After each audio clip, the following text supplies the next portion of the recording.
కూటమి ప్రభుత్వం అనుసరిస్తున్న తప్పుడు విధానాలను, లోపాలను ఎత్తి చూపి ప్రశ్నిస్తున్న వారిని దౌర్జన్యంగా, అక్రమంగా కేసులు పెడుతూ అరెస్టు చేయడం పాలకుల నిరంకుశత్వానికి నిదర్శనాలని వైఎస్ఆర్సీపీ పిఠాపురం నియోజకవర్గ ఇన్ఛార్జ్ పిఎస్సి సభ్యురాలు వంగ గీత విశ్వనాథ్ తీవ్రంగా మండిపడ్డారు. పిఠాపురంలో మీడియాతో వంగ గీత విశ్వనాథ్ మాట్లాడుతూ కూటమి ప్రభుత్వ నిరంకుశ పాలనకు ప్రజలు చరమగీతం పాడే రోజులు దగ్గరలోనే ఉన్నాయని హెచ్చరించారు. ఒక్కొక్కళ్ళకి ఒక్కొక్క ప్రాంతంలో ఒక వ్యక్తి మీద 4 కేసులు 5 కేసులు, రాయలసీమ స్టేషన్ లో ఒకటి, ఉత్తరాంధ్రలో ఒకటి, గుంటూరులో ఒకటి, విజయవాడలో ఒకటి ఇలా పెట్టి హింసించారు.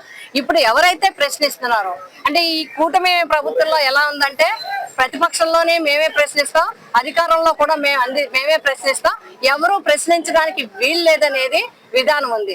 రావణ గారు కావచ్చు, ఇంకొకరు కావచ్చు, ఎవరైనా తప్పు ఉంటే తప్పుగానే ఎంచాలి తప్ప అక్రమ కేసులు పెట్టి అన్యాయంగా కేసు మీద కేసు పెట్టి బయటికి రాకుండా ఇప్పుడు ఉపాకంగా తప్పుడు కేసులు పెట్టి నిర్బంధించాలి, భయపెట్టాలి అంటే మాత్రం ఇది చెల్లదు. ఖచ్చితంగా బాబాసాహెబ్ అంబేద్కర్ గారు ఇచ్చిన రాజ్యాంగం ఉంది, ఆలస్యం అవుతుందే గాని న్యాయం తప్పకుండా జరుగుతుంది.